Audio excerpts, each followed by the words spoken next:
seringkali menganggap kekuasaan kepemimpinan sebagai sesuatu yang diberikan oleh organisasi melalui posisi pemimpin dan posisi formal yang memang dapat menjadi sumber kekuasaan yang kuat, seperti yang diilustrasikan dalam contoh yang ada di slide berikutnya. Kemudian, pemimpin juga memiliki kekuasaan yang tidak bergantung pada wewenang pekerjaan dan mempengaruhi orang melalui berbagai cara. Yang pertama itu jenis kepemimpinan transformasional, di mana kepemimpinan transformasional ini ditandai dengan kemampuan untuk membawa perubahan signifikan pada pengikut dan organisasi. Dasar dari kepemimpinan transaksional di sini yaitu proses transaksi atau pertukaran antara pemimpin dan pengikut. Pemimpin transaksional berfokus pada masa kini dan unggul dalam menjaga organisasi berjalan dengan lancar dan efisien. Kemudian jenis kepemimpinan yang kedua itu adalah kepemimpinan karismatik, di mana pemimpin yang karismatik di sini tuh memiliki dampak emosional pada orang-orang dan menginspirasi mereka untuk melakukan lebih dari yang biasanya mereka lakukan, meskipun ada rintangan dan pengorbanan pribadi. Dan di sini pemimpin yang karismatik itu juga melibatkan emosi mereka dalam kehidupan kerja sehari-hari yang membuat mereka energik, antusias, dan menarik bagi orang lain. Misalnya di sini ada Sir Richard Branson, pendiri Virgin Group yang mencakup lebih dari 400 perusahaan di berbagai industri, tidak pernah terlibat dalam bisnis baru kecuali jika itu adalah sesuatu yang menyenangkan baginya. Nah, di sini ada karakteristik yang membedakan antara pemimpin karismatik dan non karismatik, di mana yang pertama itu kalau pemimpin non karismatik kalau dilihat dari line-nya itu dia tuh perspektif bersama membuat pemimpin disukai, sedangkan pemimpin yang karismatik itu dia tuh perspektif bersama dan visi yang ideal menjadikan pemimpin disukai dan pahlawan terhormat yang layak dikenali dan ditiru. Yang kedua itu ada hubungan dengan status. Kalau hubungan dengan status pemimpinan karismatik itu dia tuh mencoba mempertahankan statusnya, sedangkan pemimpin yang karismatik dia menciptakan suasana perubahan. Kalau dari segi cita-cita, pemimpinan karismatik itu dia tujuannya itu terbatas, tidak terlalu berbeda dengan status. Sedangkan pemimpin yang karismatik dia itu mempunyai visi ideal yang sangat berbeda dengan status. Kalau dari segi artikulasi, pemimpinan karismatik itu dia artikulasinya tujuan dan memotivasi memimpin yang lemah. Sedangkan pemimpin yang karismatik artikulasi visi dan motivasi yang kuat dan inspiratif untuk memimpin. Jika dilihat dari segi perilaku, kalau pemimpinan karismatik itu menggunakan sarana yang tersedia, sedangkan pemimpin yang karismatik itu dia menggunakan cara-cara yang tidak konvensional.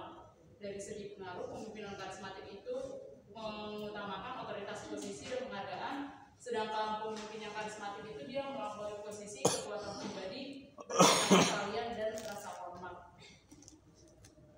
Selanjutnya jenis kepemimpinan yang ketiga itu dia ada kepemimpinan koalisi, di mana kepemimpinan koalisi melibatkan pembangunan koalisi orang-orang yang mendukung tujuan pemimpin dan dapat membantu mempengaruhi orang lain untuk melaksanakan keputusan pemimpin dan mencapai tujuan. Pemimpin koalisi di sini mengamati dan memahami pola interaksi dan pengaruh dalam organisasi.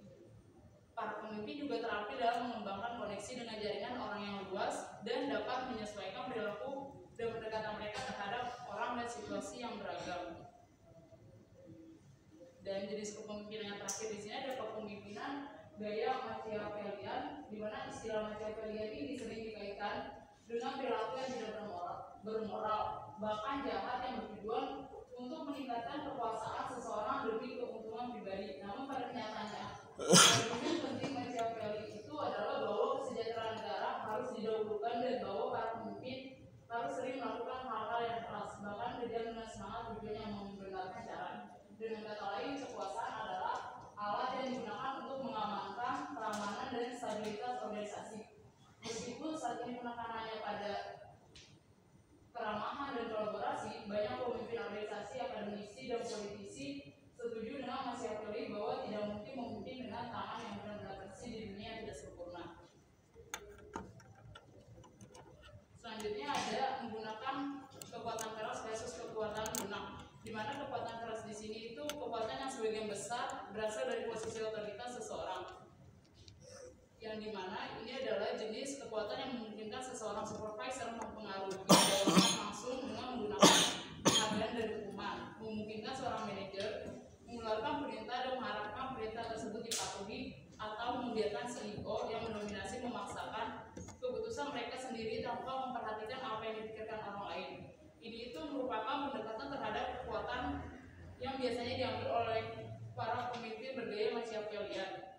Kekuatan lunak yang didasarkan pada karakteristik pribadi dan hubungan interpersonal. Demikian pula para pemimpin bergaya Machiavellian terkadang juga menggunakan kekuatan lunak.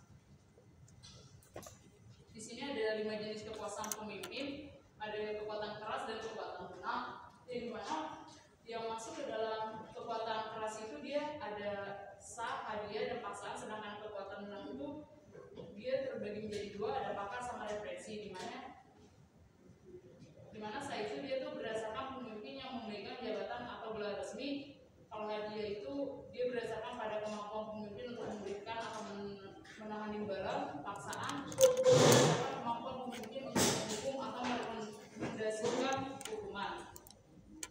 Di bagian kekuatan lunak pada pakar dia itu berdasarkan pengetahuan atau keterampilan fisik pemimpin, dan yang bagian referensi dia berdasarkan karakteristik sebagai pemimpin.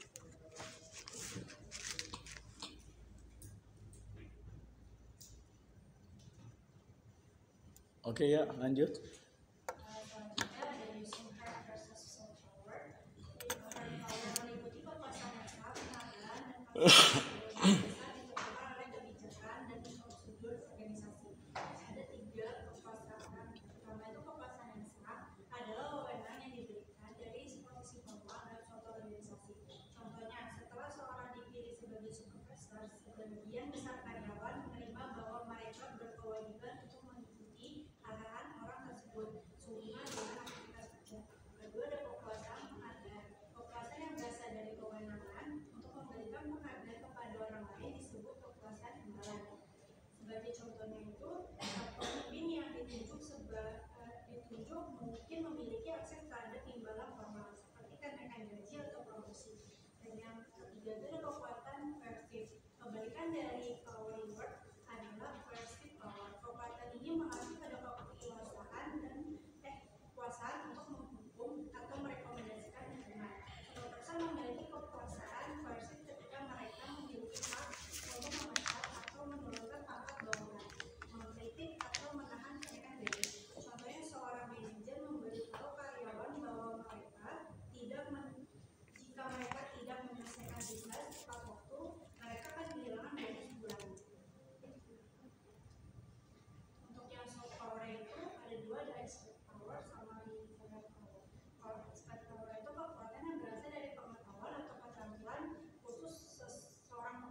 nilai bersama. Pemimpin dalam kerangka ini fokus pada visi, budaya, dan nilai-nilai bersama untuk mempengaruhi orang lain.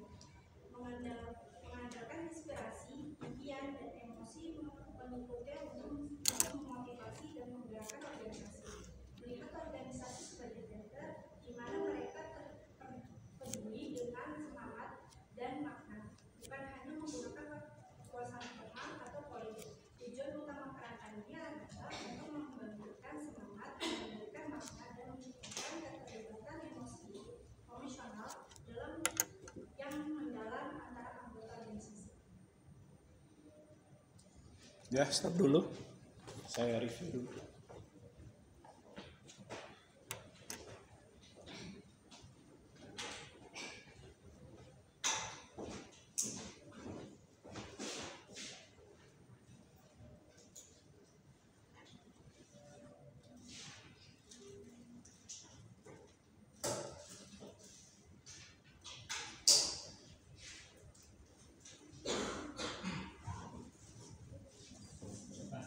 Kalau kita bicara mengenai leader atau kepemimpinan dalam suatu organisasi, entah itu yang memimpin sekolah, perusahaan, firma, sipil, ataupun organisasi apapun juga, pasti seorang pemimpin dibekali dengan kewenangan atau diistilahkan power.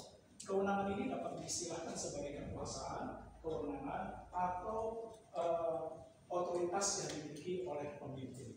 Dengan adanya power, pemimpin akan bisa melakukan upaya dalam apa? Pertama, dalam menentukan tujuan dan menentukan arah organisasi. Yang kedua, dengan kekuasaan atau kewenangan atau power, pemimpin dapat mengambil keputusan.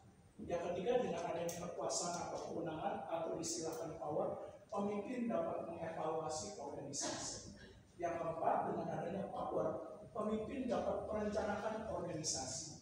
Jadi, power ini adalah kewenangan yang dimiliki oleh pemimpin. Kewenangan yang dimiliki oleh pemimpin ini sangat dipengaruhi oleh nilai organisasi, oleh nilai pemimpin. Nah, di mana tadi kelompok sudah menjelaskan bahwa nilai pemimpin ini terdiri dari pertama yang tadi sudah dikatakan kepemimpinan koalisional. Nah, coba biar saya hafal juga. Bu Fawla coba dari apa itu pemimpin koalisional dan apa ciri-cirinya. Nah, biar saya hafal. Nah, saya juga masih biar remember kalau ini benar. Nah, coba Bu Fawla. Apa pemimpinan koalisional?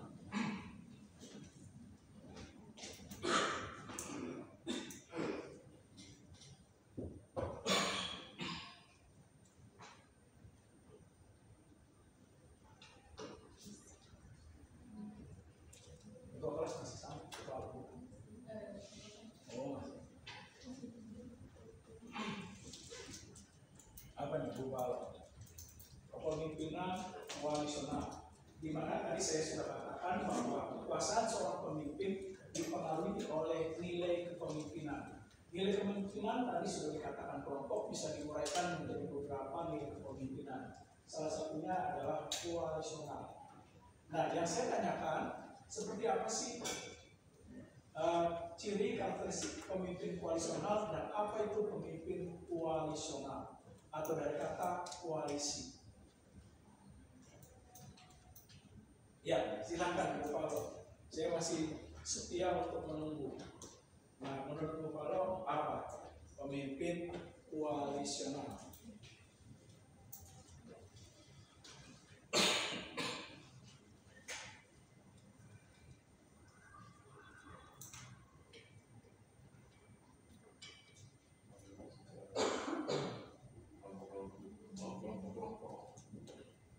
Nah, koalisional itu adalah dari kata koalisi, yaitu pemimpin yang mampu untuk merangkul berbagai kepentingan-kepentingan dalam organisasi, menggunakan kekuasaan dan kewenangannya untuk merangkul berbagai kepentingan dalam organisasi, sehingga menghapus suatu batasan rintangan di dalam organisasi. Nah, koalisional ini seperti apa sih contoh dari pemimpin koalisional? Nah, ada bisa kasih Contoh seperti apa di dunia nyata, seperti bentuk kepemimpinan koalisional atau kata koalisi. Nah, coba nih Dewi Manisa. Nah, seperti apa nih kepemimpinan koalisional?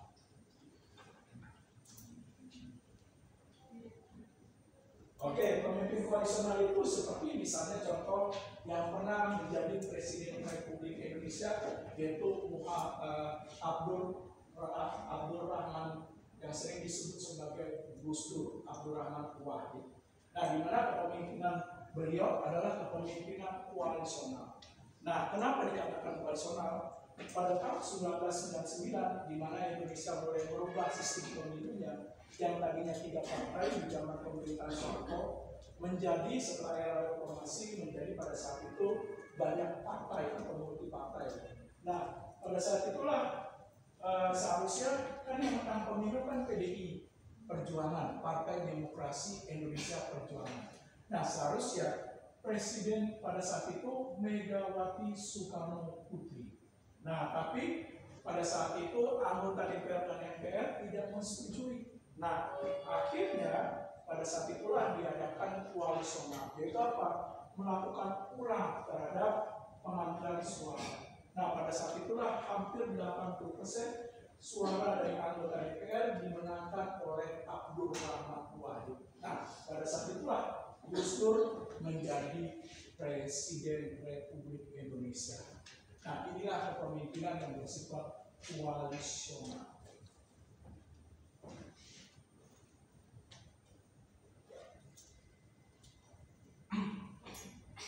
Lalu ada ciri selanjutnya, yaitu kepemimpinan transformasional, dari kata transform. Nah, ini seperti apa sih kepemimpinan transformasional? Kalau nggak salah, NPO ya. Namanya saya lupa. Namanya. Nah, kira-kira seperti apa nih? Kepemimpinan koalisional. Transformasional, sorry. Oke. Kepemimpinan transformasional dari kata transform. Transform itu apa sih? Perubahan. Jadi kepemimpinan dengan menggunakan kekuasaan dan kewenangannya atau otoritasnya yang disebut sebagai power untuk melakukan perubahan terhadap keseluruhan organisasi secara radikal. Radikal ini jangan diartikan negatif ya, seperti teroris, bukan. Radikal ini maksudnya perubahan yang menyentuh terhadap keseluruhan nilai kehidupan organisasi. Nah, contohnya seperti apa nih kepemimpinan transformasional? Nah, ini juga coba kalau nggak salah di bisnis internasional atau perilaku. Iya, perilaku coba. Ciri dari kepemimpinan transformasional contohnya.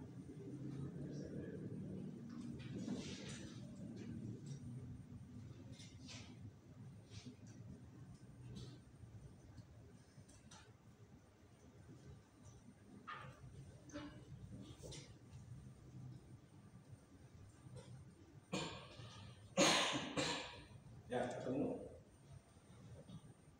Apa ciri contoh dari kepemimpinan transformasional?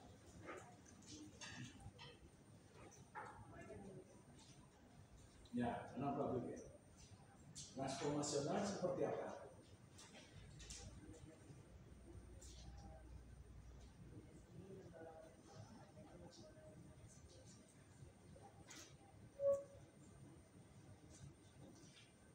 Oke, pemimpin transformasional yang mampu melakukan perubahan secara radikal dengan menggunakan kekuasaan dan kewenangannya yang merubah keseluruhan nilai organisasi termasuk visi, misi, strategi, iklim organisasi dan budaya. Contohnya misalnya seperti pertama, perusahaan Toyota. Nah, perusahaan Toyota ini dulunya adalah perusahaan tekstil yang menghasilkan mesin jahit. Nah, awal berdirinya. Tapi seiring dengan waktu, setelah masuk era tahun 80-an, nah perusahaan Toyota ini, pendirinya Onoichi, melakukan perubahan secara radikal, merubah perusahaan yang bergerak dalam industri tekstil menjadi perusahaan yang bergerak dalam industri otomotif. Nah, perubahan ini dilakukan secara menyeluruh, visi misi berubah, jenis industri berubah, strateginya berubah, budaya atau iklim organisasi yang diciptakan juga berubah, tantangan di dalam perusahaan juga berubah. Nah, inilah perubahan secara radikal.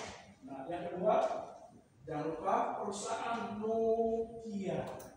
Nah, di mana perusahaan ini pernah berjaya terhadap perusahaan industri communication dalam menghasilkan handphone.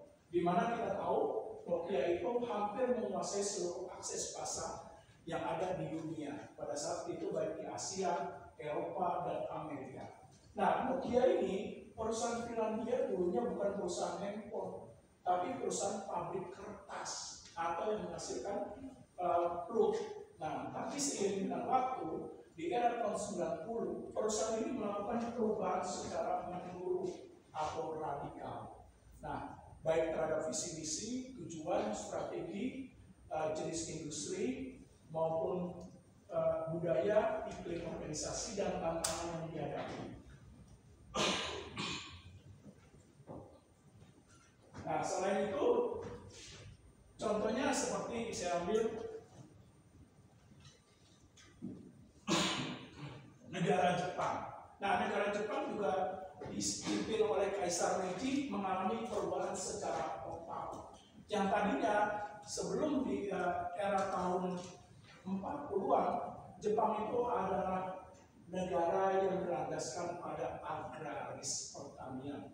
Namun seiring dengan waktu, nah di era Perang Dunia Kedua, Jepang melakukan perubahan secara radikal, merubah Jepang yang tadinya industri yang bergerak di bidang agraris pertanian, akhirnya merubah dalam negaranya menjadi negara industri. Hal ini ditandai dengan apa? Beberapa perusahaan-perusahaan Jepang yang merajai pasar dunia seperti Toyota, Yamaha, Honda, lalu Suzuki. Nah, ini kita bisa buktikan apa? Contoh di Indonesia saja, berapa banyak orang yang menggunakan mobil atau motor dari industri buatan Jepang. Nah, ini menandakan bahwa Jepang telah berhasil melakukan perubahan secara radikal terhadap keseluruhan negaranya menjadi negara industri. Salah satunya adalah industri otomotif yang menguasai seluruh pasar yang ada di dunia, baik itu Asia, Amerika, Eropa, dan lain sebagainya.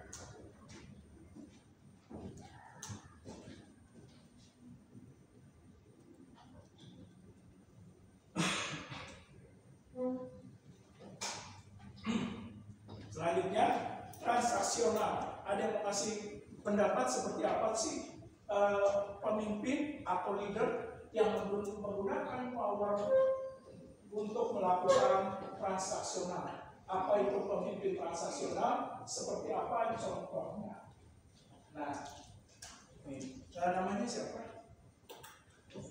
Oke, seperti apa sih kepemimpinan transaksional dan apa contohnya?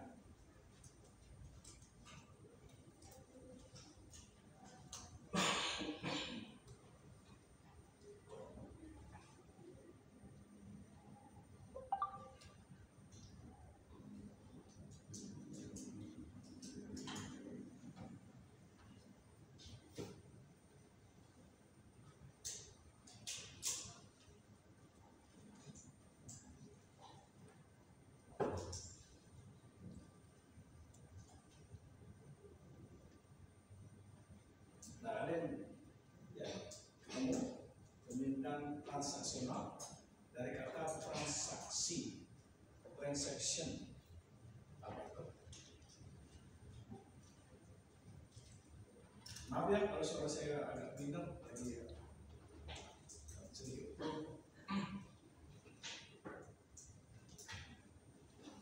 Udah ketemu?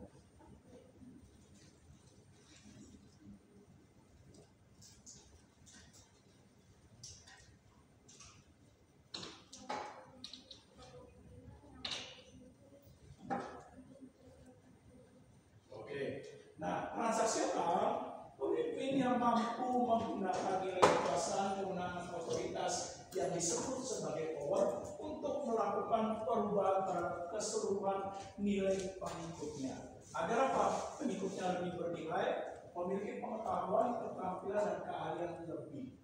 Contohnya seperti apa? Contohnya seperti manajer bola. Bagaimana manajer bola mampu merubah pemainnya menjadi lebih handal? Supaya apa?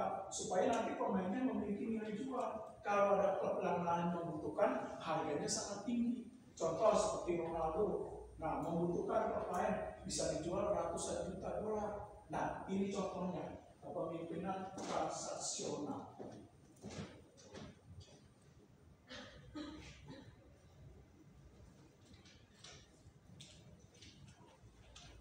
Ada kepemimpinan Machiavellisme.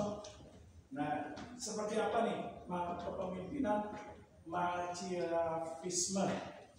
Nah, coba seperti apa kepemimpinan Machiavellisme dan contohnya seperti apa?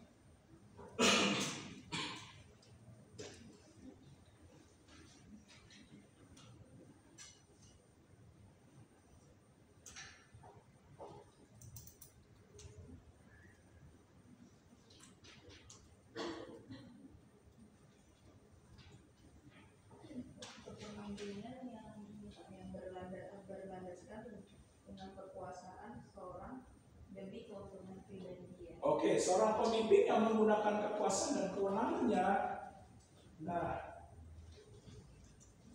dengan cara-cara yang berbagai cara, tanpa peduli apakah cara itu benar atau salah, yang penting adalah tujuan, sasaran, dan ambisinya tercapai. Nah, contohnya apa nih?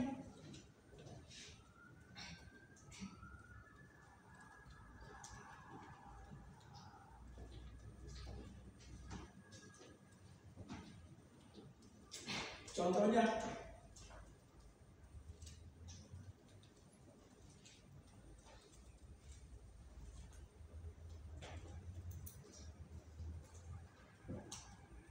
nah, contohnya seperti kalau kalian pernah tahu, pendiri dari Republik Rakyat Cina, di mana Mao Zedong pada saat itu melakukan pemberontakan dengan menghancurkan nilai kekuasaan kerajaan Cina pada saat yang terakhir, yaitu dinasti Qing. Nah, pada saat itulah bagaimana Mao Zedong itu menghalalkan segala cara agar terjadi perubahan terhadap Republik Rakyat Cina yang tadinya berdasarkan pada sistem kerajaan monarki menjadi sistem pemerintahan yang bersifat komunis. Nah, inilah contohnya Machiavellisme.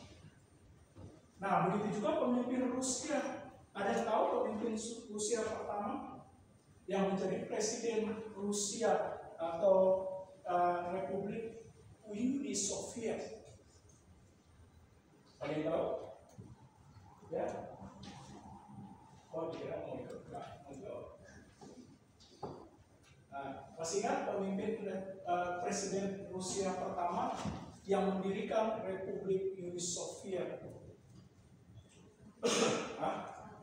Ya, Stalin. Nah, Stalin juga pemimpin yang bersifat Machiavellisme. Pada saat itu meruntuhkan kerajaan Rusia. Sistem pemerintahan Rusia pada saat itu monarki. Nah, namun pada saat itu dibentuklah bagaimana Stalin menciptakan pemberontakan dengan mempengaruhi masyarakat atau rakyatnya demi terciptanya suatu bentuk pemerintahan yang baru yang berdasarkan pada perubahan dari monarki menuju komunis. Nah, ini dia contohnya Machiavellisme.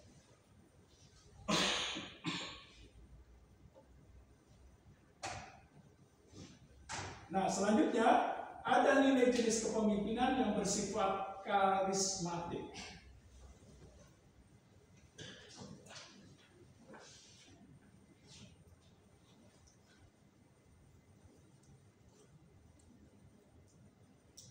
Nah, seperti apa sih pemahaman dari karismatik?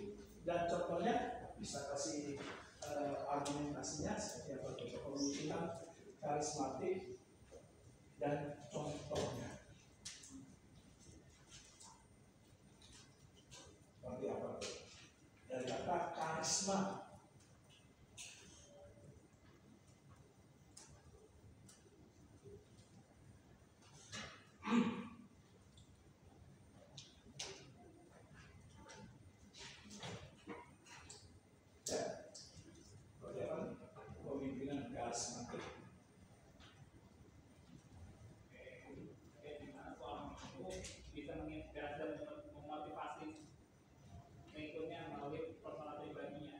Oke, pemimpin karismatik adalah kepemimpinan yang mampu menggunakan kekuasaan, kewenangan, dan otoritasnya dengan daya tariknya, dengan nilai pesonanya, kemampuan interpersonal, lalu komunikasi, pengetahuan dan wawasan dan logika yang dibangun untuk dapat menginspirasi, memotivasi para pengikutnya supaya para pengikutnya ini bisa bergerak sesuai dengan apa yang diinginkan oleh pemimpinnya dalam pencapaian tujuan yang tertuang dalam visi dan misi. Nah, tolong dibuka apa ciri dari kepemimpinan karismatik.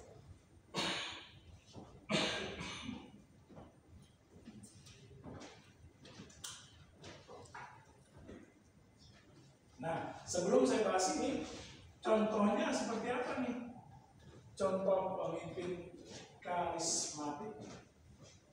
Nah, coba nih contoh pemimpin karismatik. Nah, contohnya seperti apa?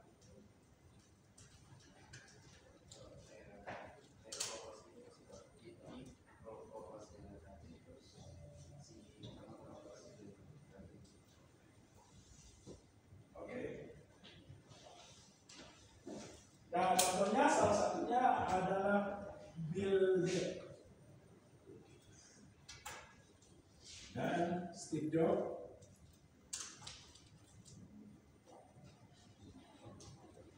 dan juga Insinyur Soekarno. Nah, inilah contoh 3 pemimpin yang bersifat karismatik.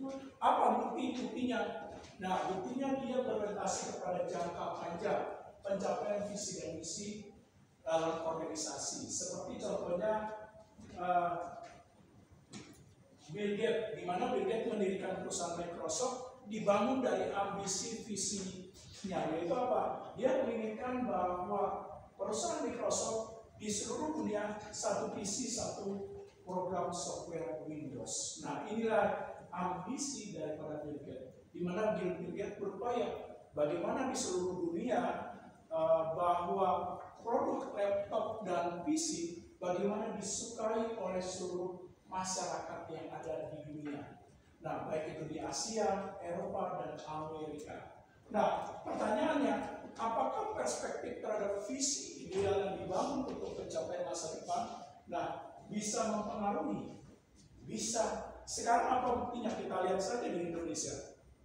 Mau sekolah, mau kampus, mau pemerintah, mau perusahaan, coba kita lihat. Software-nya apa paling banyak? Microsoft. Nah, hampir seluruh masyarakat di Indonesia menggunakan Microsoft. Nah, sangat jarang menggunakan Linux atau Macintosh. Nah, ini membuktikan Bill Gates terhadap visi idealnya mampu untuk diupayakan atau dicapai. Lalu apalagi menciptakan suasana perubahan. Nah, kira-kira Bill Gates mampu nggak menciptakan suasana perubahan? Mampu. Yaitu apa? Menciptakan bagaimana karyawan itu merasa nyaman bekerja dalam perusahaannya dan menganggap bahwa perusahaannya itu sebagai second home, rumah kedua. Apa buktinya? Pertama, kalau kalian pernah baca artikel tentang Google, nah itu bisa dilihat bahwa pertama, bahwa Google itu menciptakan bagaimana hubungan yang dekat dengan pemimpinnya. Nah, sebagai pemimpin dia berpakaian santai. Nah, datang ke perusahaannya menggunakan pakaian casual, kaos, cuma pakai celana jeans, sepatunya sepatu kets atau sepatu olahraga. Nah, Bill Gates ingin menciptakan perubahan. Perubahannya apa? Bahwa antara pemimpin dengan karyawan tidak boleh ada jarak yang jauh memisahkan. Sehingga pada saat ada masukan, saran, kritik, karyawan atau pekerjanya tidak sungkan-sungkan untuk menyampaikannya. Nah, ini contohnya perubahannya. Nah, perubahan yang kedua apa nih? Yang diciptakan oleh Bill Gates sebagai CEO perusahaan Microsoft. Dia juga sebagai owner pendirinya. Nah, apa nih yang diciptakan? Nah, yang diciptakan yang kedua adalah bagaimana fasilitas dan sarana di perusahaan Bill Gates itu dibuat senyaman mungkin. Seperti contoh, karyawan dibebaskan nggak usah pakai seragam ketika bekerja. Bahkan diberikan kebebasan, silakan ruangan masing-masing boleh dicet sesuai dengan keinginan mereka. Nah, yang kedua, ada pantry yang buka 24 jam untuk karyawan. Nah, yang ketiga, fasilitas seperti fitness center, mereka ada game center, itu 24 jam. Yang tujuannya apa? Ingin memberikan perubahan dan terhadap karyawan untuk dapat karyawan itu bekerja senyaman mungkin. Nah, yang ketiga apa perubahannya? Yang dilakukan oleh Bill Gates. Nah, perubahan yang ketiga bahwa walaupun diciptakan senyaman mungkin, karyawan-karyawan di bagian IT dituntut memiliki produktivitas dan kinerja yang tinggi. Nah, apa buktinya? Buktinya di ruangan-ruangan tertentu, misalnya di toilet, di pantry, lalu di ruang rapat, mereka di setiap meja diberikan pertanyaan-pertanyaan. Untuk apa? Pertanyaan itu berisi mengenai apa yang perlu mereka lakukan untuk mengembangkan produk-produk software dari Windows. Nah, apa kinerja yang mereka akan ciptakan? Tujuannya apa? Tujuannya agar memotivasi mereka untuk selalu meningkatkan kualitas daripada Windows agar visinya bisa tercapai. Satu rumah, satu visi untuk belahan dunia manapun. Nah, dengan ini apa? Memotivasi.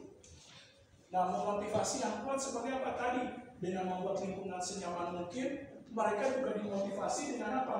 Pemberian kesejahteraan secara layak. Nah, buktinya apa?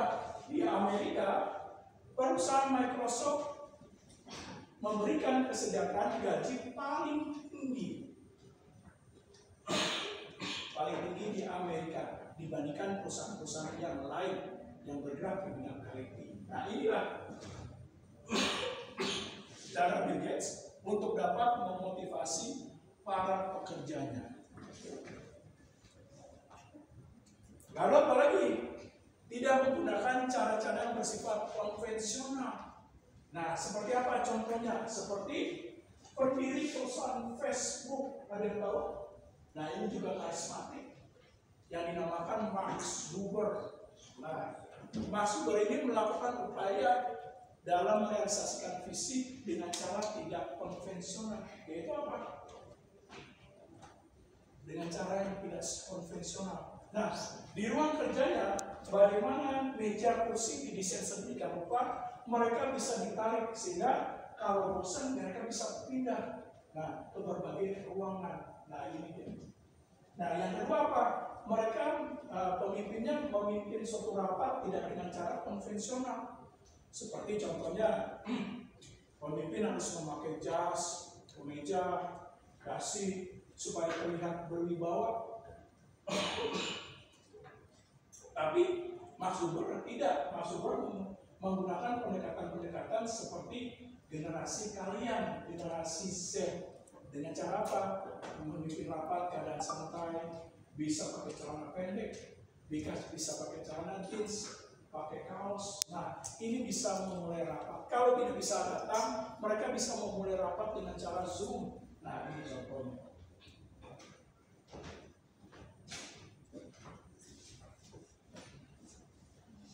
Nah, saya stop dulu. Ada pertanyaan kira-kira?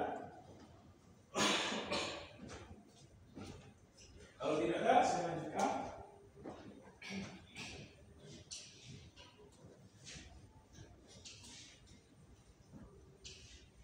Nah, dalam kekuasaan dan kewenangan yang disebut sebagai otoritas atau sering juga disebut sebagai power, pemimpin akan menggunakan kekuasaan yang bersifat hard power. Nah, ada yang tahu apa itu hard power? Nah, jangan diartikan hard, keras Pak. Power, kekuasaan. Jadi apa? Kekuasaan yang keras Pak. Nah, bukan. Kira-kira apa nih? Hard power.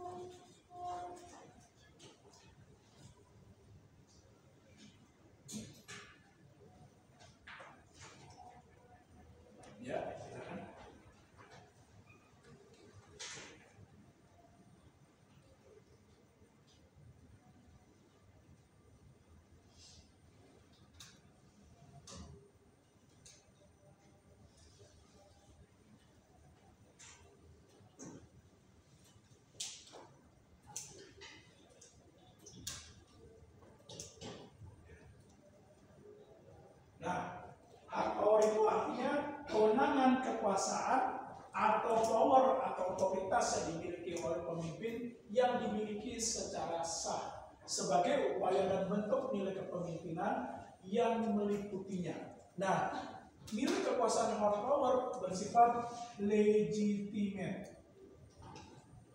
Nah, ada yang tahu contoh dari legitimate di mana kekuasaannya diperoleh secara sah, formal, diakui oleh seluruh anggota organisasi, baik itu manajer, pekerja, semuanya mengakui. Bahkan ketika pimpinan utamanya CEO, Chief Executive Officer, atau Presiden company sudah menunjuk kamu besok pemimpin proyek ya, pasti manajernya bilang, iya Pak, siap Pak. Nah, kenapa manajer dan pekerja bisa tunduk kepada satu orang, yaitu presiden company atau direktur utama? Nah, kenapa? Atau ketua yayasan Trisakti School Management. Nah, hanya satu orang, tetapi kenapa dosen, ketua jurusan, sekretaris jurusan, staf perpustakaan, staf keuangan, administrasi, dan lainnya tunduk kepada satu orang, yaitu ketua yayasan Trisakti School Management. Ketika Trisakti School Management menyatakan, Pak, besok Bapak harus ikut terlibat dalam pengabdian masyarakat, pasti dosen-dosen, iya Pak, siap. Kenapa? Nah, kenapa nih?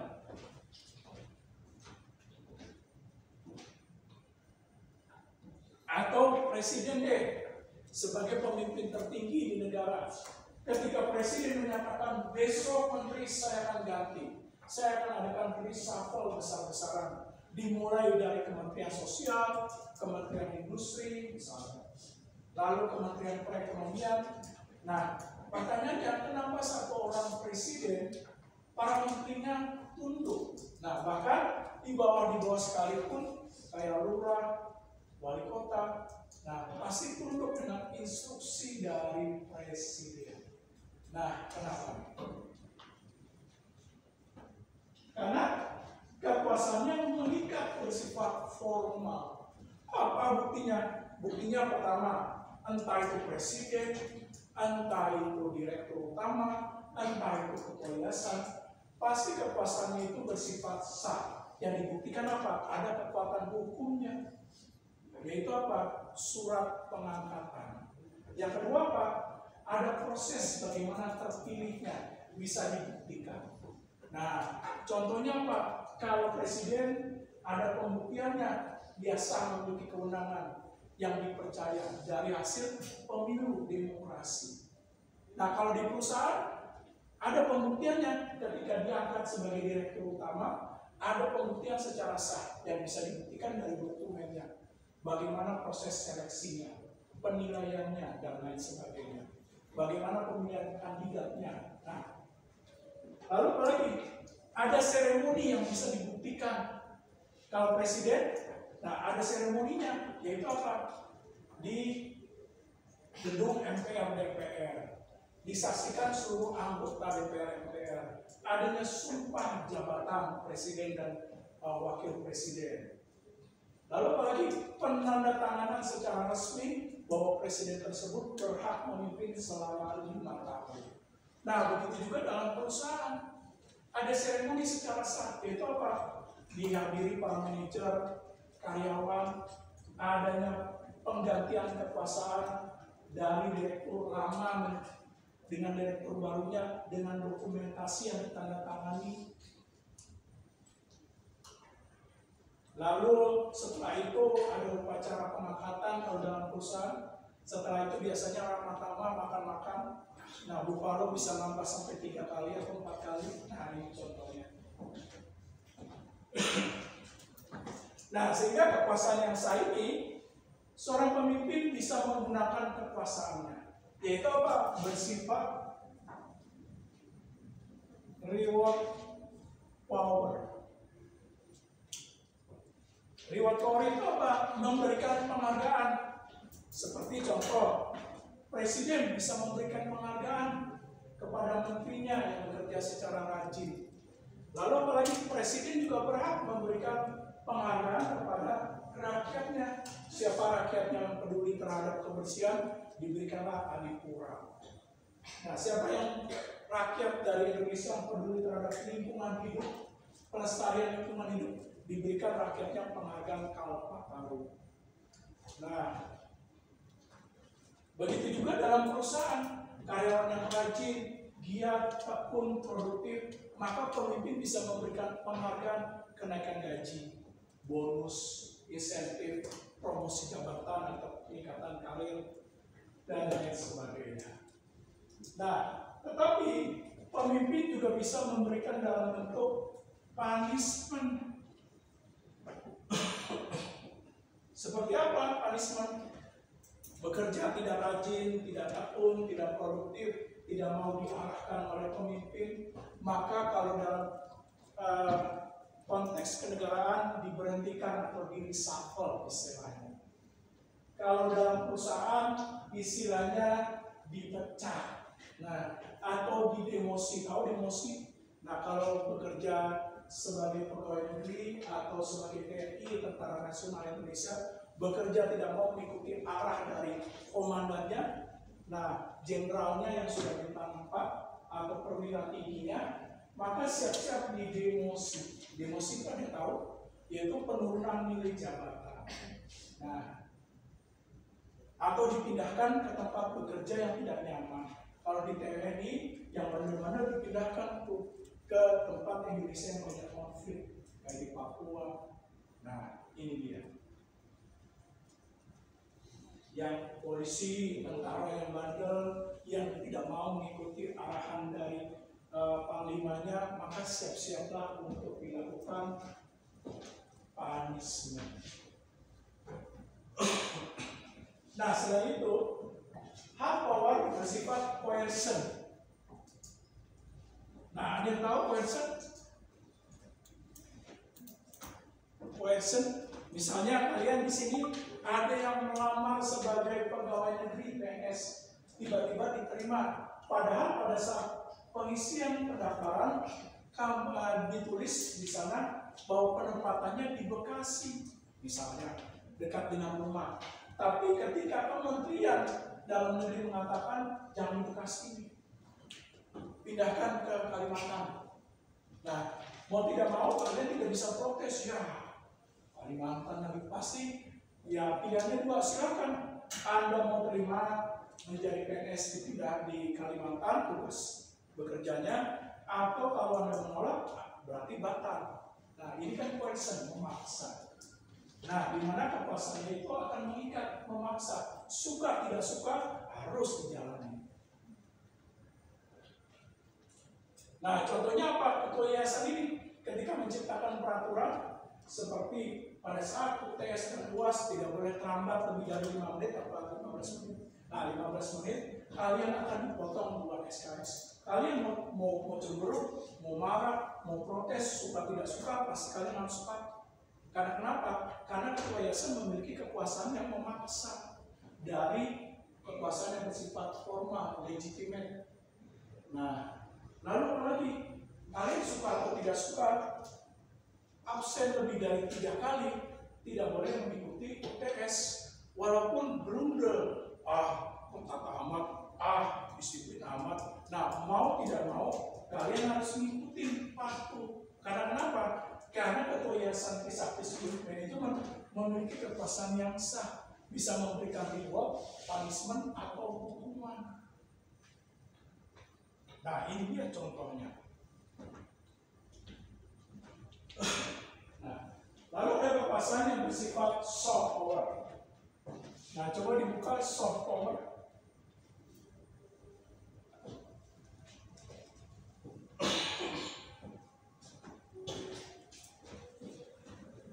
Nah, seperti apa nih soft power? Coba paling belakang. Jangan diartikan soft itu lembut, Pak.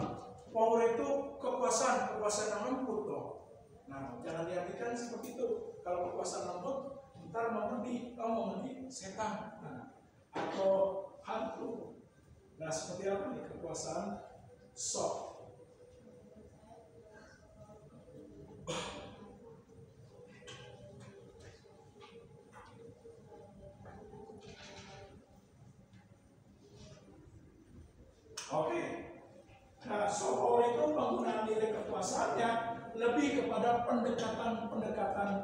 memimpin dengan cara komunikasi, rasa peduli, lalu respect, lalu juga dengan membangun nilai toleransi, perhatian, motivasi, dan lain sebagainya. Nah, di dalam soft power ini dibagi dua, ada yang bersifat ekspor.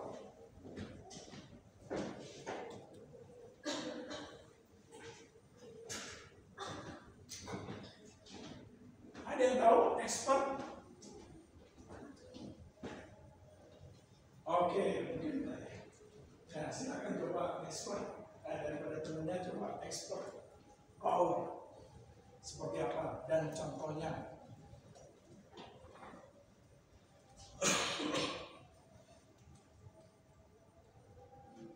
Ekspor yang diartikan kereta cepat, Pak. Ekspor dari Jakarta ke Jogja cuma 150.000. Kelasnya kelas bisnis. Nah, bukan seperti itu. Apa nih ekspor?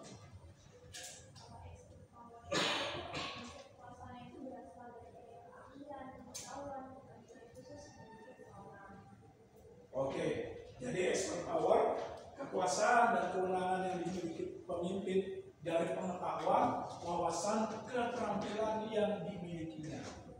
Nah,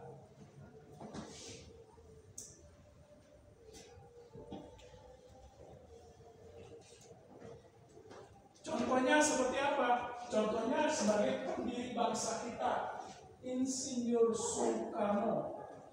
Nah, dia memiliki pengetahuan, wawasan, dan keterampilan dalam bidang kenegaraan. Apa buktinya? Buktinya pertama, dia sebagai penggali Pancasila sebagai dasar negara yang dicetuskan 1 Juni. Lalu yang kedua, Pak, dia juga bersama-sama dengan para anggota yang lain, yaitu merumuskan Undang-Undang Dasar 1945. Nah, ini buktinya.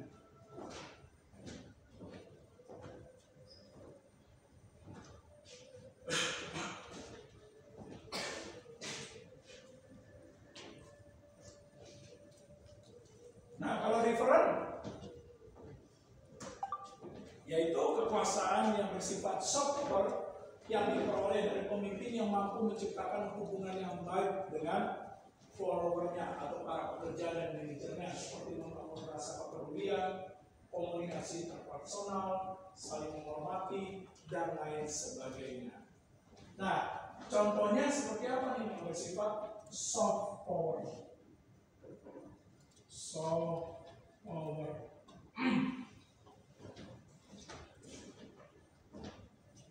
Nah, coba sebelahnya Buffalo. Apa nih contoh dari soft power?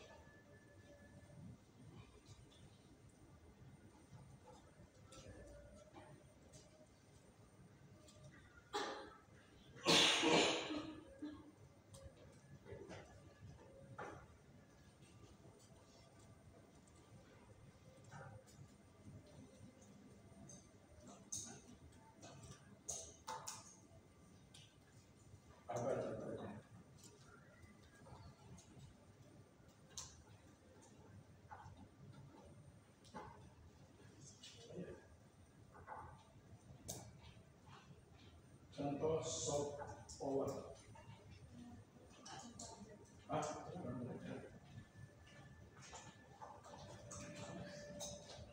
Oke, soft power ini seperti misalnya mantan Presiden Republik Indonesia yang kita miliki, yaitu Bapak Joko Widodo. Nah, Bapak Joko Widodo juga menggunakan referent power. Apa buktinya? Dia sering melakukan belusukan, entah itu di pasar, di lingkungan masyarakat, yang tujuannya agar merangkul masyarakat supaya masyarakat itu merasa dekat dengan pemimpinnya.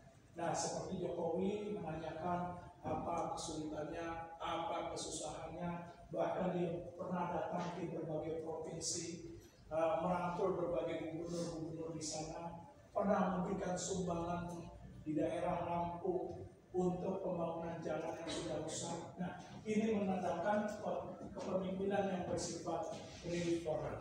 dari kalkulasi pribadi yang merangkul para rakyatnya, yang tujuannya agar menciptakan keterkaitan hubungan sehingga pengikutnya merasa nyaman ketika dekat dengan pemimpinnya. Seperti contoh yang dilakukan Jokowi dalam bentuk belusukan. Nah, yang pada rakyatnya yang menanyakan pada saat COVID apa kesusahannya, apakah sumbangan dari subsidi negara sudah sampai dan lain sebagainya.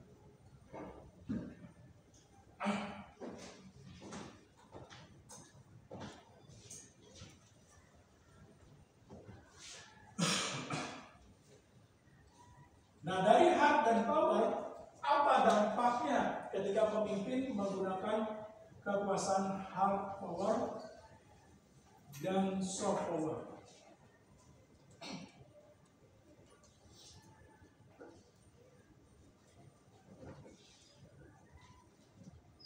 Nah, kira-kira apa dampaknya?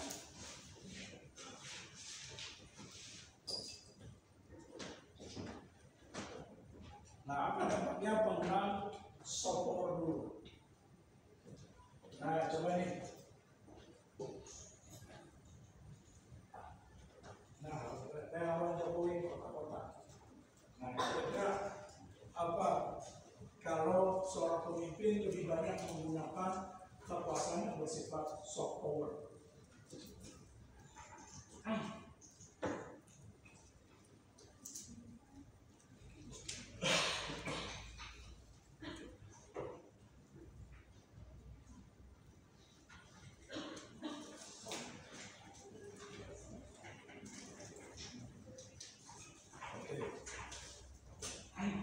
Kalau lebih banyak menggunakan soft power, akan memberikan dampak terhadap pengikutnya yang bersifat komitmen. Komitmen itu adalah kesetiaan yang ditunjukkan oleh pemimpin dalam perasaan emosionalnya yang terikat terhadap pengikutnya, di mana pengikutnya dengan sukarela menunjukkan kesetiaannya, loyalitas dan dedikasinya. Nah, contohnya seperti apa nih?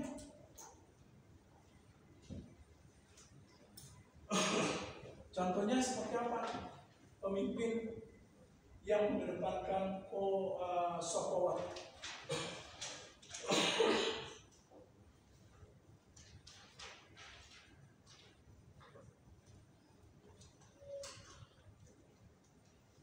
Nah, masih kan sejarah Indonesia yang pernah dimiliki Jenderal Kepolisian atau Kapolri, Kepala Polisi Republik Indonesia yang terkenal paling jujur.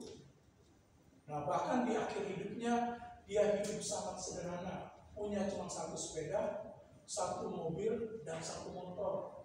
Rumah pun satu, berbeda dengan jenderal sekarang kan, rumahnya sampai 10, mobilnya mewah sampai 20, motor gedenya sampai 5. Dia tidak meninggalkan apa-apa bagi anaknya, cuma satu rumah, satu sepeda ontel, satu motor tua, ditambah satu mobil, itu pun mobil dinas yang diberikan. Setelah pensiun diberikan secara cuma-cuma. Bahkan rumah pun tidak berada di komplek elit. Pada saat itu, kalau komplek elit rumah mewah kan, kalau pejabat kan berada di kawasan Kemang biasanya kan, atau di kawasan misalnya Pondok Indah. Nah, contohnya seperti yaitu Jenderal Ugam. Nah, ini dia. Nah, dia menggunakan soft power kepada masyarakat dengan pendekatan-pendekatan bahwa pada saat itu menegakkan peraturan lalu lintas, dia tidak menindak berdasarkan dari tilang, tapi dia mengimbau dan melakukan instruksi bahwa setiap polisi yang kedapatan masyarakat pada saat itu melanggar lalu lintas diberikan nasihat terlebih dahulu sampai 3 kali. Nah, setelah itu baru ditindak tegas, ditilang.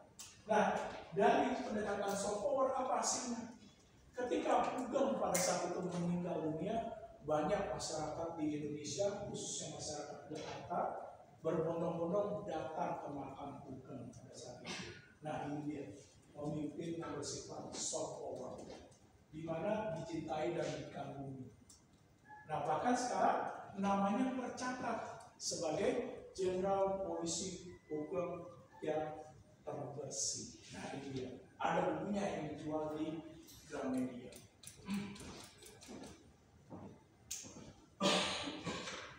Nah kalau hak power seperti apa nih? Kalau pemimpin lebih banyak menggunakan kekuasaan yang bersifat sah, legitimate, yang mengedepankan coercion dan reward. Nah, coba nih, Leon. Nah, kira-kira seperti apa dampaknya ketika menggunakan hard power? Kalau hard power itu kan karena apa ya, karena formal gitu maka jadi sebenarnya dampaknya itu kalau untuk perusahaan bisa lebih stabil gitu karena kayak mereka berdasarkan otoritas begitu. Oh iya, betul juga. Sebenarnya jelas di FCD 12 jadi tempat ini ada prosesnya gitu untuk merespon antara hard power. Ada dua cara. Ya, yang pertama apa nih? Compliance Ya, compromise sama resistance. dan resisten. Nah, apa perbedaannya?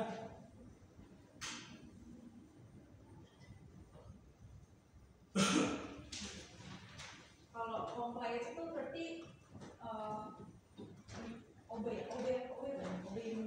menuruti sama aturannya. Sedangkan kalau resistance itu tuh berarti dia tidak. Ya, resisten kepatuhan yang ditujukan oleh follower, di mana pemimpin menggunakan nilai kekuasaan dan kewenangannya, walaupun dia dalam hatinya kesel, berundel, tetap menunjukkan kepatuhan. Contoh misalnya di Trisakti School Management ada dosen yang menetapkan peraturan, misalnya nggak boleh terlambat.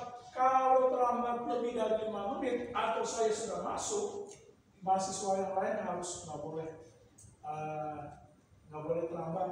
Nah, akan tidak boleh masuk kelas dan tidak boleh untuk tanda tangan di absen kehadiran manual. Nah, walaupun kalian kesel, amat si dosen berang banget tidak mati.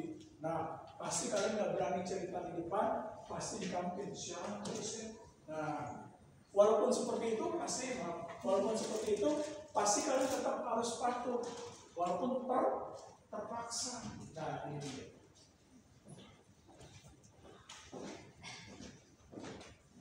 Nah, kompromis seperti apa? Kompromis. Nah, coba lagi. Nah, ini. Kira-kira kompromis seperti apa? Kompromis.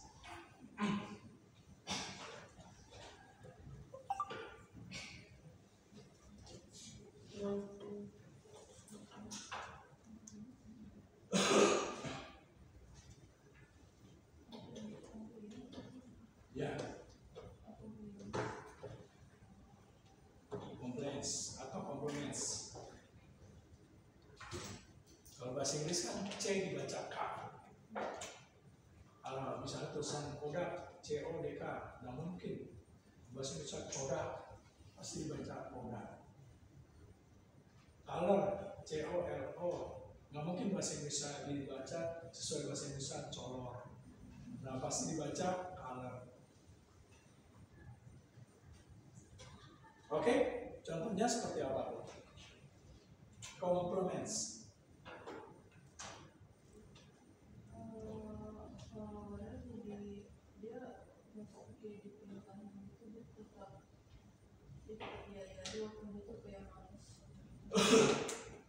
Nah, kompromis yang seperti tadi yang saya contoh. Kalau resisten, nah kebalikannya itu apa tuh? Misalnya, contohnya apa? Yang gampang di dalam kehidupan sehari-hari. Contoh kalian kuliah di Trisakti School Management, ada bikin peraturan. Hari ini saya jelaskan, besok kuis, tanya jawab, nggak bisa silakan keluar. Nah, misalnya contoh. Nah, kalau nggak ngerjain kuis silakan bisa di luar. Nah, kalau nggak punya buku wajib saya periksa silakan keluar. Nah, akhirnya ada mahasiswa kesal. Kalau ini mah nggak usah kuliah, gua habisin aja absen aku tinggal 3 kali. Bodo amat. Gua nggak senang sama dia, gua bisa ngambil semester depan. Nah, ini dia resisten. Yaitu apa? Mengabarkan nilai peraturan, ketentuan, dan penggunaan ketentuan dari pemimpin dalam menggunakan nilai kekuasaan dan kewenangan. Nah, saya stop dulu. Ada pertanyaan kira-kira?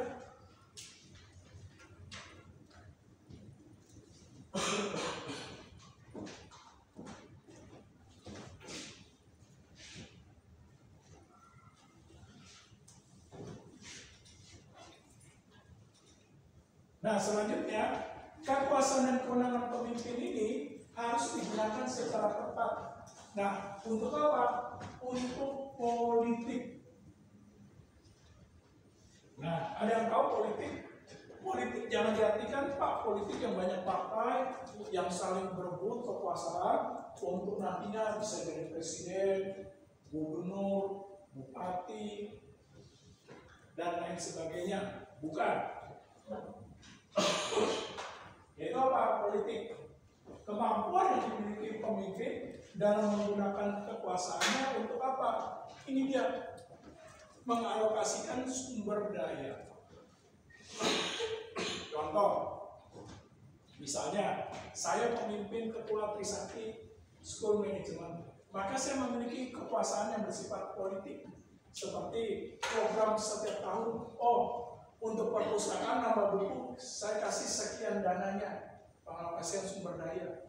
Untuk bagian akademik, saya akan memberikan pendanaan sekian. Untuk nanti bagian staf keuangan dalam melayani mahasiswa, nah saya berikan pendanaan sekian. Nah, inilah nilai politik. Nah, contoh yang lebih besar apa? Sama seperti pemerintah menetapkan nilai anggaran. Nah, setiap menteri berapa mendapatkan anggaran. Contoh, seperti Menteri HAM. Nah, tahu Menteri HAM yang baru? Pigai. Nah, ketika diberikan anggaran 86 miliar, ditanya, kurang mungkin 86 miliar. Saya pengennya bahwa untuk departemen saya kehakiman, nah dia mengajukan usul kepada Prabowo, harusnya Pak 125 triliun baru dia Pak bisa bekerja. Nah itulah menurut Pigai. Nah yang dari Papua. Nah ini contohnya dari politik. Nah, penggunaan nilai kekuasaan dalam mengalokasikan sumber daya ini bisa dicirikan dalam 4 tipe. Nah coba dibuka. Nah, tipe pertama menekankan terhadap apa nih? Organisasi dipandang sebagai mesin nilai ekonomi. Nah, penekanannya pada tujuan, sistem, efisiensi, otoritas. Nah, berarti kalau seperti ini apa cirinya nih? Nah, coba Dewi, cirinya apa nih? Dalam politik. Terstruktur. Contoh nih, Dewi manajer pemasaran, nah ngajukan proposal kerja, nah program kerja pemasaran sama saya setahun, ini Pak program kerja, Dewi sudah presentasi, nah di depan saya sebagai direktur utama, lalu juga Dewi sudah presentasi di depan dewan direksi. Nah, nanti kalau saya sebagai direktur utama, maka saya minta, Dewi, kamu minta anggaran seperti ini, apa nih yang bisa diberikan kepada perusahaan? Kira-kira kamu mampu gak meningkatkan prestasi kerja di bagian pemasaran? Yang tadinya penjualan kamu bisa mencapai target 20%, bisa gak? Kalau saya kasih lebih dana, Dewi bisa meningkatkan penjualan sampai 45%. Nah ini dia. Kalau struktural lebih menekankan terhadap produktivitas, prestasi, kinerja, pencapaian tujuan.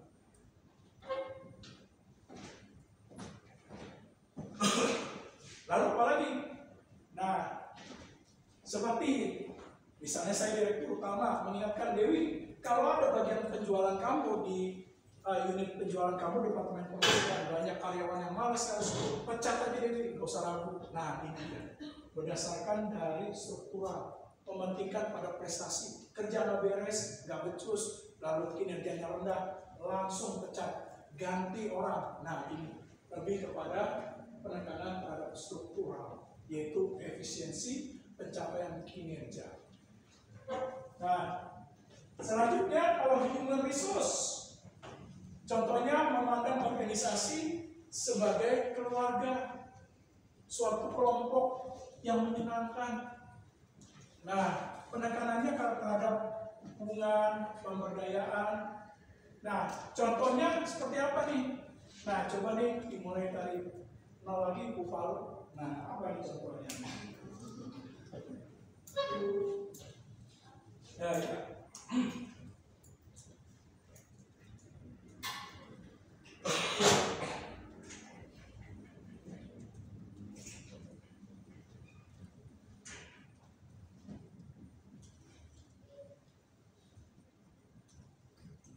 Nah, contohnya seperti apa nih? Ya? Yoilah. Ini contoh ini. Makanya konsen. Nah, jangan lagi ngawur jorok ya. Nah, ini masa ditanya apa Pak? Nah, ini coba lagi human resource.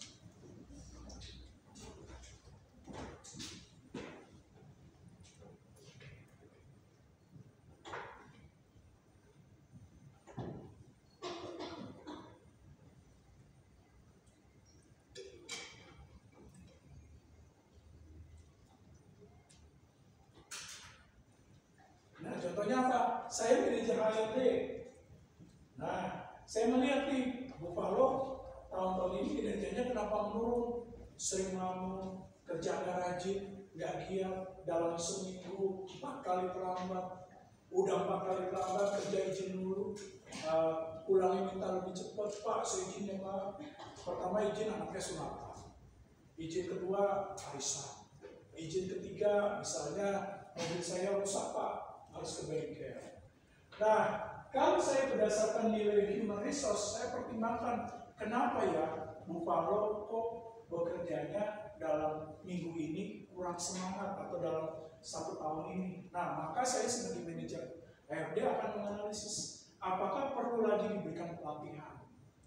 Nah, ditingkatkan kemampuan keterampilannya supaya bekerja lebih baik lagi. Nah, ini nggak langsung pecat. Nah, tapi diberdayakan dulu apa ya yang menyebabkan Buffalo males.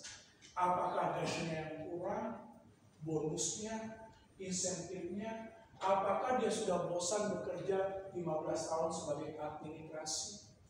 Nah, di analisa terlebih dahulu apa yang perlu diperbaiki. Nah, apakah dari pelatihan, ditingkatkan kesejahteraannya, dan lain sebagainya.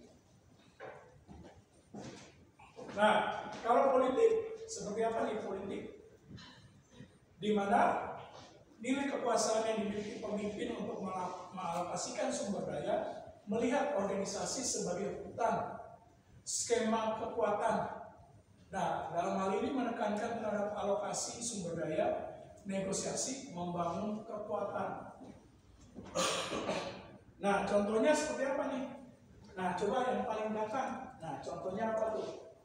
Bersifat politikal.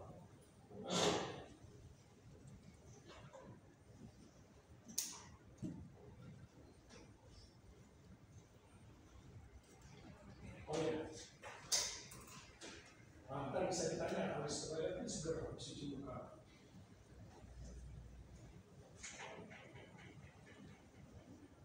Ya, apa nih contohnya politikal?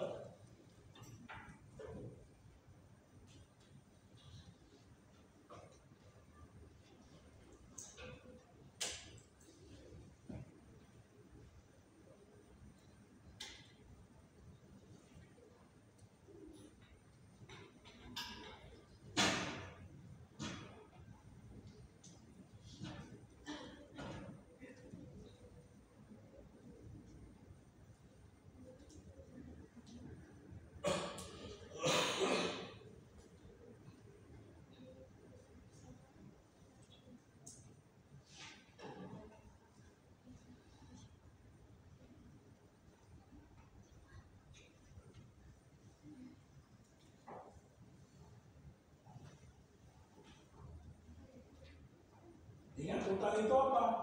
Namanya hutan ada binatang buas, pasti. Yang kedua apa?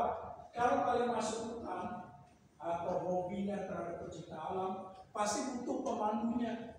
Nah, kalau kalian nih pecinta alam masuk hutan tanpa pemandu, apa? Nekat namanya, bisa kesasar. Kalau udah kesasar, di sana bukan hantu. Karena di hutan kita nggak tahu tumbuhan mana yang bisa dimakan dan beracun. Nah, itulah yang bisa menimbulkan kematian. Makanya banyak pecinta alam yang sudah tersesat di hutan dan di gunung mati. Karena apa?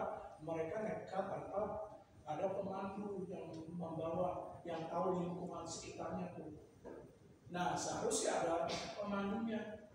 Namanya hutan, dia tahu daerah-daerahnya, tahu kondisinya. Misalnya, kapan binatang buas akan keluar, kapan saatnya kita untuk naik ke gunung, kapan harus turun. Nah, kalau begitu dari ilustrasi seperti itu apa contohnya?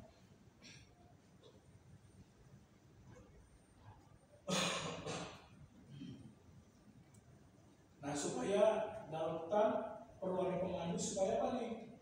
Jangan dimakan binatang buas. Nah, contohnya seperti apa? Nah, jangan lupa apa nih?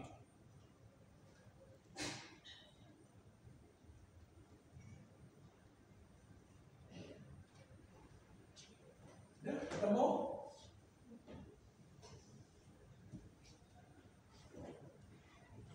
Ya, kebetulan sama saya cepetan saya belum boleh jawaban.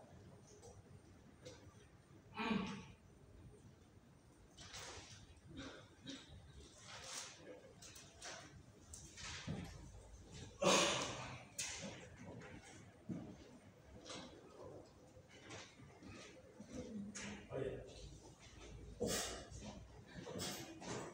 Nah, ini contohnya bisa dibantu karena bisa mana dia bisa berani. Nah, contoh dari politik,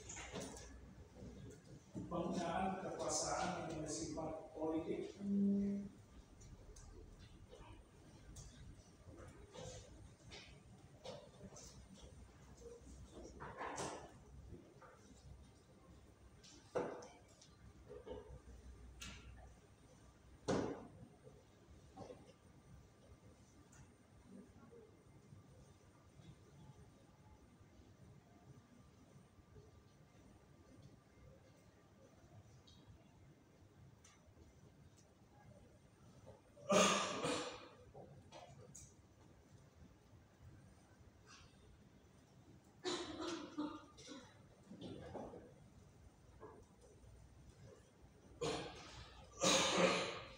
Ya, ketemu contohnya.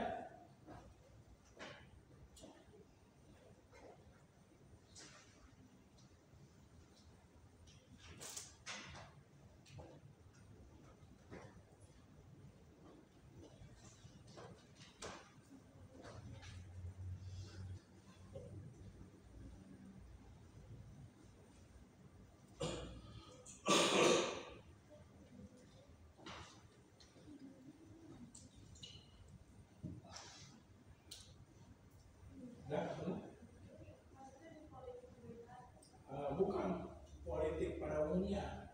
Pemerintah boleh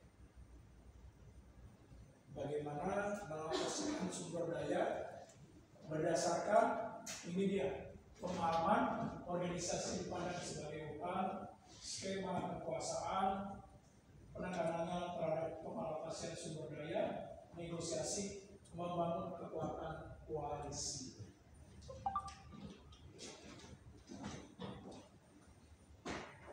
Nah, contohnya apa?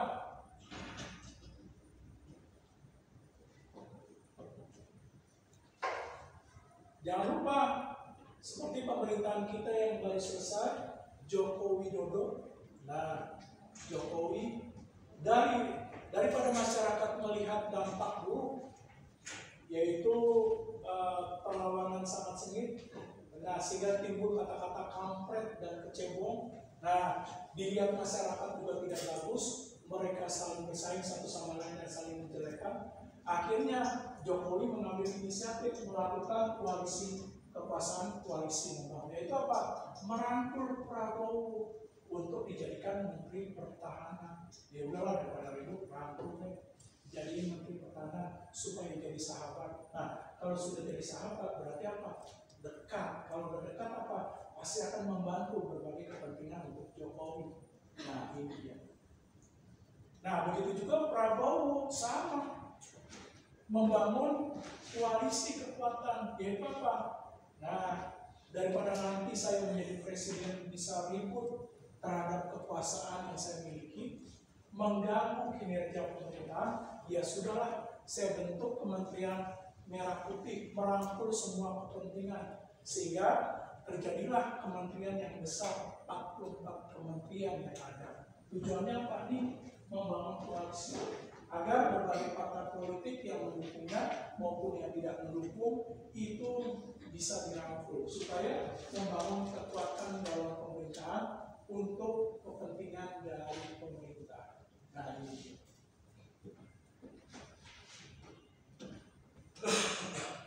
Nah, lalu simbolik nilai kekuasaan dan kewenangan yang dimiliki oleh pemimpin dalam mengalokasikan sumber daya, memandang bahwa organisasi itu sebagai teater, nilai spiritual, memiliki impian dan makna. Penekanannya pada visi, pada budaya, nilai, inspirasi. Nah, contohnya seperti apa nih? Contohnya,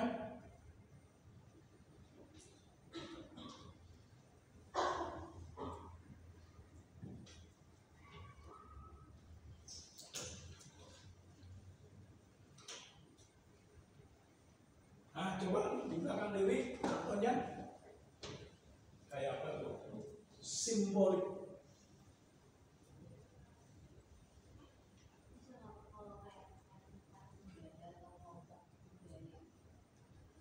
Nah, bisa seperti contohnya Yayasan Pencinta Anak yang didirikan oleh Kak Seto. Nah, ini memiliki spiritual green, yaitu apa? Bagaimana melindungi anak-anak Indonesia dari bullying, kekerasan, membangun masyarakat, membangun anak-anak Indonesia yang ceria, yang sehat, memiliki mental yang sehat, jauh dari kekerasan atau bullying. Nah, ini sehingga apa? Sehingga mempengaruhi para anggota-anggota yang terlibat dalam Yayasan Kak Seto, bagaimana mereka punya rasa kecintaan terhadap anak, melindungi anak Indonesia dari berbagai kekerasan dan tindakan bullying. Nah, ini contohnya. Ada yang bisa kasih contoh yang lain? Nah, coba nih ketua kelas, contoh yang lain, kira-kira 2 periode berturut-turut. Kira-kira apa nih? Contohnya simbolis ya Pak. Iya. Saya mau mengajar organisasi tapi ada mantan presiden. Saya lihat Isaac itu juga kayak simbol organisasi. Oke, boleh diceritakan seperti apa? Langsung sama leader. Oh, gimana tuh? Soalnya kan dulu postingan Isaac apalagi yang ibu sama people gitu, itu kok ada satu green gitu dari Isaac. Orang-orang itu jadi seperti ini dan kalian kayak Oh, ini ya Pak. Kayak jadi di satu organisasi itu di organisasi itu namanya Isaac, itu tuh kita kayak ngebuka apa ya, opportunity gitu untuk anak-anak muda untuk bisa jadi volunteer gitu. Nah kita tuh sering banget datangin sekolah-sekolah untuk ngajar, terus sharing. Itu mungkin menjadi satu culture gitu atau value yang bisa jadi simbol bahwa organisasi ini bergerak di kayak untuk memberdayakan masyarakat gitu. Oke, nah betul. Nah ini bisa supaya menginspirasi, memberikan harapan, nanti apa mewujudkan bagaimana Indonesia menjadi Indonesia yang cerdas. Seperti tadi beberapa pemuda yang ingin bergabung menjadi volunteer bisa menjadi tenaga pengajar di beberapa lingkup masyarakat seperti masyarakat tidak mampu atau di masyarakat yatim piatu.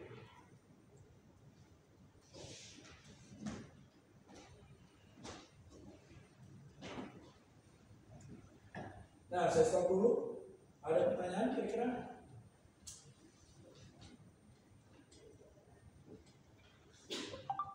Nah, kalau tidak ada, tolong beritahu. Nah, asisten saya coba tolong juga dituliskan. Nah,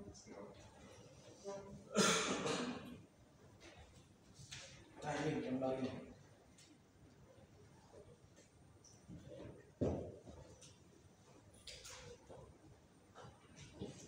Saya terus dulu.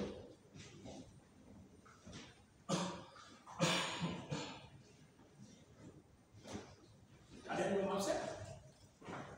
Oke, silakan.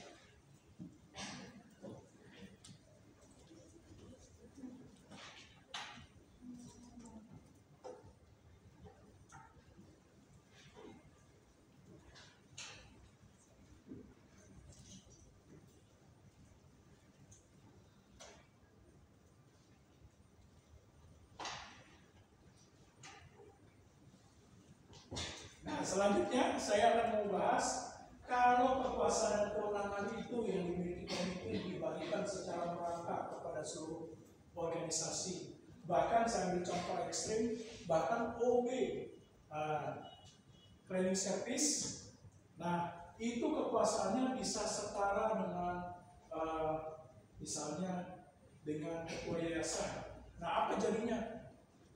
Suatu-waktu misalnya minta tolong, mahasiswa minta tolong, mas, kok ini papan tulisnya belum dihapus, hapus aja sendiri.